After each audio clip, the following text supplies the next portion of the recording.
Have you ever wondered what a miracle might look like?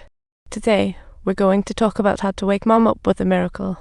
Ralph's inspiration struck him like a lightning bolt, and he quickly raised his hand to ask, how can we create a miracle? Times L pound O gravium micro divide by a delta U circumflex O acute letter 3 C A U circumflex O letter 3 F 3 current the same paragraph co acute U gov relic letter 4 A B so C sedility relic letter 4 B 1 pound 3 O mat O grov braille 3 4 6 7 8 2 Chinese letter times divide by letter 3 C A I tilde divide by letter 2 B Y acute pound and 10 retroflex a quarter A 3 O mat 10th I O acute A half relic letter 4 F 9 E acute micro divide by a tilde U circumflex O acute L half check A mat times relic letter 4 E3 copyright. The teacher didn't know how to respond and casually said miracles demand faith, purity, kai, and belief in the unbelievable. Ralph seemed taking notes. Ralph continued to ask questions, and the answers seemed to open a door to miracles. But what does a miracle actually look like? He began to explore like a little adventurer, for example, by dabbing a bit of juice on Mom's lips every time he took a sip. One day, the teacher joked 180 days left for the marathon. Ralph took it seriously, his determination sparked. He instantly inquired of the teacher whether everyone would join in, and the teacher's words made him shine brightly like a sparkler. For a moment, Ralph's scrawny frame seemed to brim with power, like he had just chugged an energy drink. Excitedly, Ralph informed his friends that he was going to join the marathon, but right after he finished speaking, he accidentally took a tumble. While he was dazed, that Christmas-clad God showed up, encouraging him to say, "Go ahead, join the marathon." Maybe God really hides deep in belief. We just haven't woken him up yet. Brimming with confidence, Ralph approached the principal and declared, "Jessie, if I win the marathon, Mom will wake up from the miracle." But the principal splashed cold water on him, and though Ralph nodded, his resolve was unshakable. Reality is harsh. After just running 1,000 meters, he was panting like he had run a marathon. Mr. Butt advised him to abandon the miracle with sympathy, but Ralph ignored it, believing it the only way to save his mom. He heaved his friend back behind him, thinking this would create a miracle, but of course, he just ended up crashing. To deter him, his friend said helplessly, "You can't finish a marathon, how to win the championship?" Ralph said with nonchalance, "Besides the training time." Ralph visited his mom in the hospital daily, letting her smell various scents. Flowers make sense, but garbage. Confusing.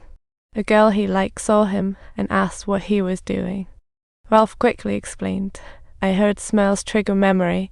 Maybe it can help Mom." She handed him a book on Catholicism, saying it might help him create a miracle. It seems that those who strive often receive help from others. However, good intentions sometimes lead to bad outcomes. Ralph didn't know much about marathons, and this book felt like his life, so he decided to train like an ascetic from the book, leading to the scene at the start of the video.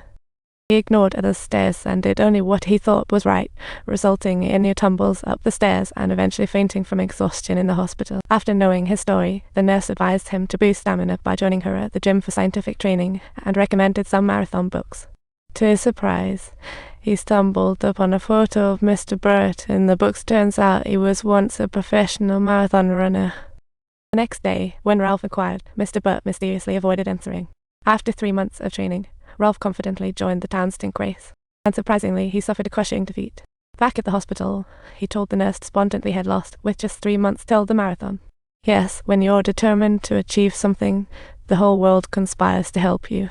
Seeing his determination, Mr. Burt couldn't help but extend a hand and became Ralph's coach. He not only taught Ralph how to synchronize his steps, but also how to master the rhythm of running. Ralph applied the techniques the teacher taught him, running through forests and waterfalls, traversing dawn and dusk, showcasing his unyielding spirit. His dedication inspired everyone around him, even those who once mocked him clapped him on the back. The girl he liked was also praying for him fervently, and even the townsfolk began to look at him warmly. One night, he sat by his mom's bedside, excitedly reporting every little bit of progress he made. He told his mom, "Everything seems to be moving in the right direction. Tomorrow I'm running in the marathon." But dark clouds loomed.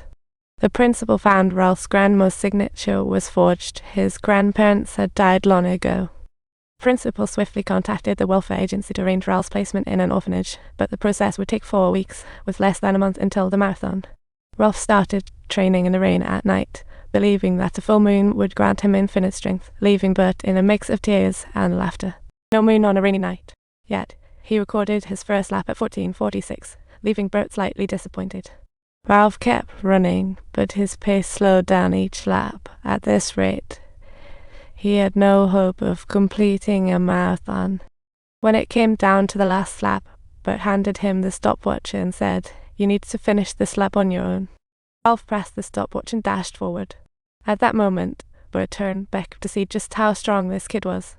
Hard to tell if the water on his face was rain or sweat. He yelled, "Hang in there," while running. Just when he felt he would break down, that Christmas-clad God reappeared. Perhaps God's other name is belief. Ralph held onto the stopwatch, filled with visions of miracles. The more he ran, the lighter he felt each step, as if he were flying. He crossed the finish line at an incredible 4 minutes and 25 seconds, achieving an extraordinary feat. Ralph softly remarked, "What a simple yet lavish desire this is." 3 days later, a neighbouring town held a tank run. This time, Ralph won the race with ease, and the news of a 14-year-old winning the title hit the newspaper headlines. The principal was furious upon seeing it, but Bert thought Ralph had made impressive progress and was likely to participate in the marathon. "So, come on and follow us, and let's all witness Ralph's incredible journey together."